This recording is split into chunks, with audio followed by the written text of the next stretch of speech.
Selamat berjumpa. Baiklah, saat ini kita akan mempelajari penanganan pasca panen. Periode pasca panen itu dimulai dari produk tersebut dipanen sampai produk dikonsumsi atau diproses lebih lanjut. Berikut ialah kegiatan-kegiatan yang dilakukan setelah pasca panen. Yang pertama, panen, proses pemanenan, kemudian hasil panen akan disortir, selanjutnya akan dilakukan grading berdasarkan kelas, kemudian pengemasan. Setelah pengemasan, produk tersebut akan disimpan. Setelah disimpan, produk tersebut akan diangkut dan dipasarkan. Secara umum, penanganan pasca panen mengikuti skema berikut. Yang pertama, proses panen dilanjutkan dengan penyortiran. Setelah itu, pengkelasan. Setelah pengkelasan, terjadi pengemasan dan penyimpanan. Setelah pengemasan dan penyimpanan, produk tersebut akan diangkut. Dan yang terakhir, pengangkutan itu terbagi menjadi dua. Yang pertama, diangkut kepada konsumen secara individu, ataupun akan dilanjutkan ke industri pengolahan. Pemanenan. Apa saja hal-hal yang harus diperhatikan saat kita memanen produk pertanian? Yang pertama ialah hindari kerusakan secara mekanis. Selanjutnya, yang kedua, panen hanya buah yang benar-benar memenuhi syarat panen. Yang ketiga, jangan diletakkan di tempat yang terkena matahari langsung. Dan yang terakhir, hasil panen sebaiknya diangin-anginkan atau dilakukan pre-cooling. Nah, bagaimana kita mendapatkan mutu panen yang paling baik? Berikut hal-hal yang harus diperhatikan. Panen dilakukan untuk produk yang tingkat kematangannya cukup. Selanjutnya, untuk mendapatkan mutu yang baik, proses panen dilakukan pada suhu udara yang belum terlalu panas. Kemudian, produk yang dipanen harus diletakkan pada tempat yang teduh. Dan yang terakhir, dilakukan dengan hati-hati dan harus bebas dari luka, bintik, penyakit, dan kerusakan lainnya. Jika kita memenuhi hal-hal tersebut, maka kita akan mendapatkan produk hasil pertanian yang bermutu. Metode pemanenan. Dalam memanen produk pertanian, ada beberapa metode yang dapat dipilih berdasarkan karakteristik dari produk yang akan kita panen. Yang pertama, ditarik. Metode ini banyak dilakukan atau baik dilakukan untuk buah atau produk pertanian seperti buah alpukat ataupun tomat. Selanjutnya, dipuntir. Metode ini dilakukan untuk buah seperti jeruk ataupun melon. Kemudian, metode selanjutnya ialah dibengkokkan. Nah, metode ini baik dilakukan untuk produk pertanian seperti nanas. Selanjutnya, metode berikut dipotong. Metode ini baik dilakukan untuk beberapa jenis buah maupun sayur. Metode berikut digali dan dipotong. Metode ini baik dilakukan untuk umbi-umbian dan sayuran akar, dan terakhir digala.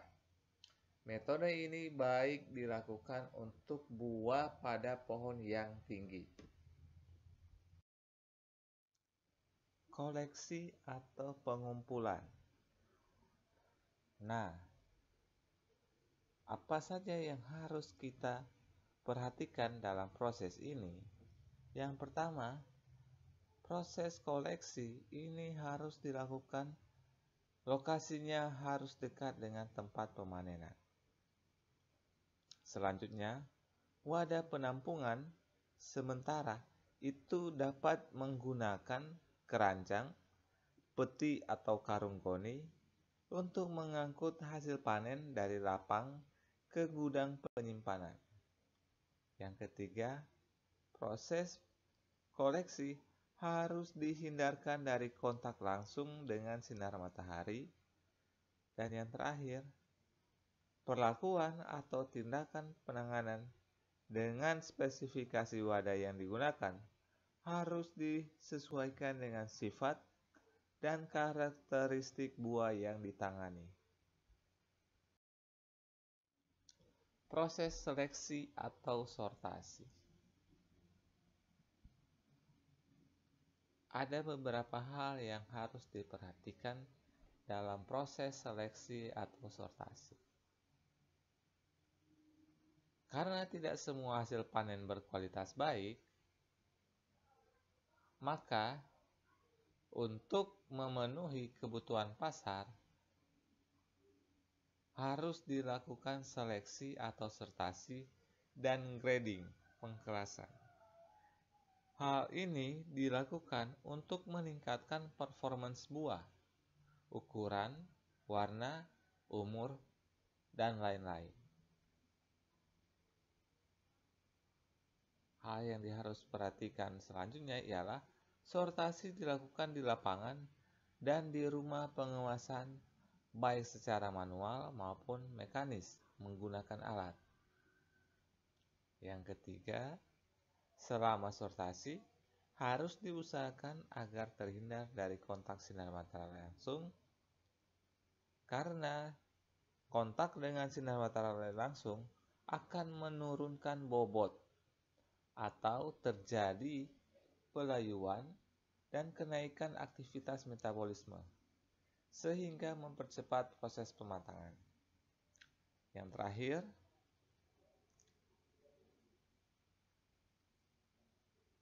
pada proses seleksi atau sortasi itu harus diperhatikan proses respirasi, di mana kegiatan atau proses pencucian harus dilakukan sebelum atau sesudah sortasi. Pembersihan dan pencucian. Pembersihan dan pencucian dilakukan untuk menghilangkan kotoran, dalam hal ini tanah, serta residu pestisida seperti insektisida maupun fungisida. Nah, untuk pencucian dibutuhkan air yang memenuhi standar baku mutu air.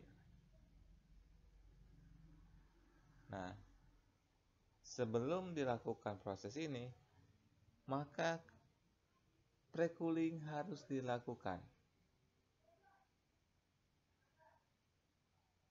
Berikut, proses penyikatan harus menggunakan sikat yang lembut, kemudian direndam dalam sanitizer dengan kadar klorin 100-200 ppm. Selanjutnya, dibilas menggunakan air PDAM. Selanjutnya ditiriskan dan dikeringkan lalu dikemas. Pengeringan dapat dilakukan dengan menggunakan alat penirisan atau spinner, hembusan angin ke arah komoditas yang telah dicuci. Grading. Grading ini tujuannya untuk memisahkan produk pertanian berdasarkan mutu, warna, berat, ukuran. Hal ini berkaitan dengan harga jual. Mutu yang baik akan mendapatkan harga jual yang tinggi. Nah, grading ini menilai produk berdasarkan visual maupun manual. Penilaian ini dilakukan di kebun dan di rumah pengemasan. Proses grading harus terhindar dari sinar matahari langsung.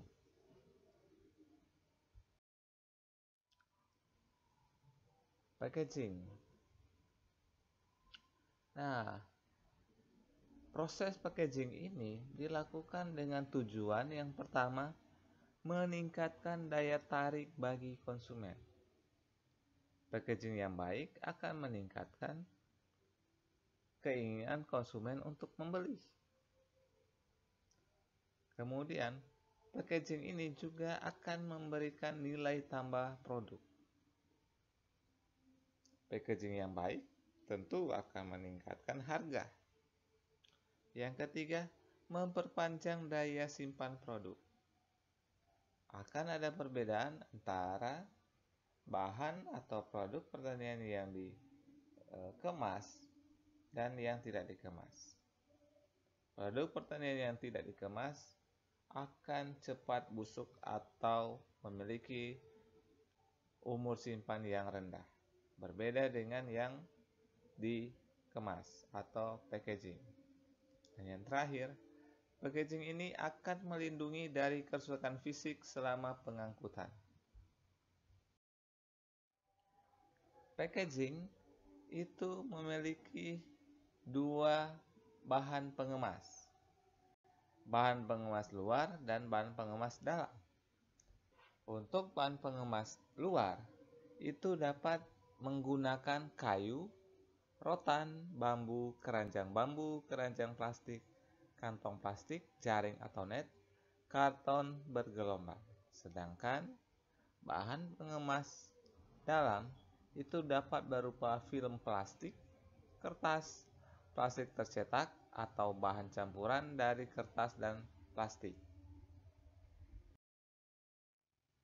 Waxing merupakan proses yang juga penting dalam proses setelah panen. Nah, bahan yang digunakan haruslah bahan lilin dari bahan yang aman dikonsumsi. Kenapa? Karena produk makanan, produk tersebut akan dimakan, akan dikonsumsi. Apa tujuan waxing? Yang pertama, mengurangi kehilangan air. Yang kedua, waxing akan meningkatkan umur simpan. Yang ketiga, waxing akan mengurangi perkembangan penyakit.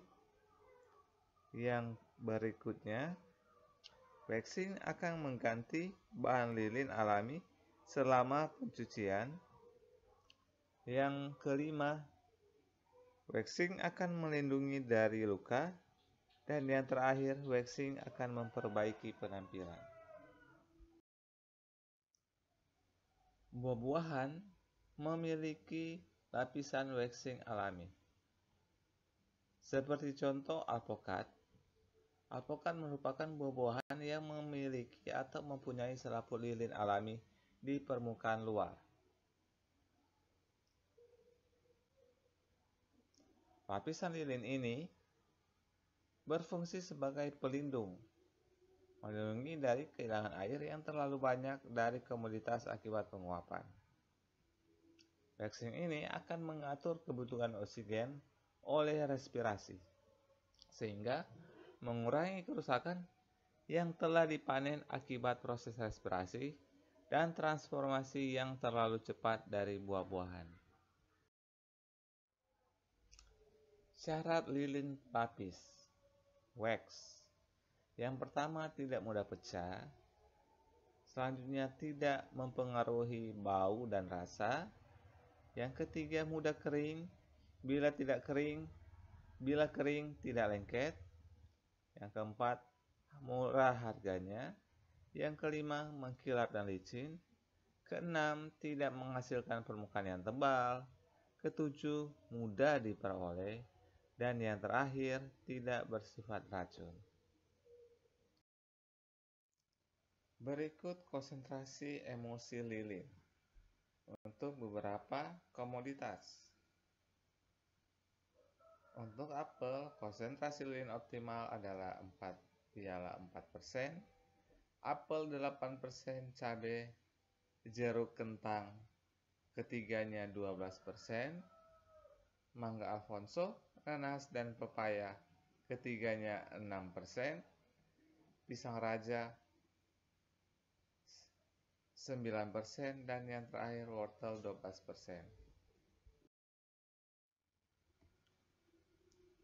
Komposisi dasar emulsi lilin 12%. Pelapisan lilin untuk buah-buahan biasanya menggunakan lilin lebah yang dibuat dalam bentuk emulsi lilin. Konsentrasinya 4% sampai dengan 12%. Kepekatan emulsi lilin yang ideal sama dengan buah alpukat atau sebesar 4%.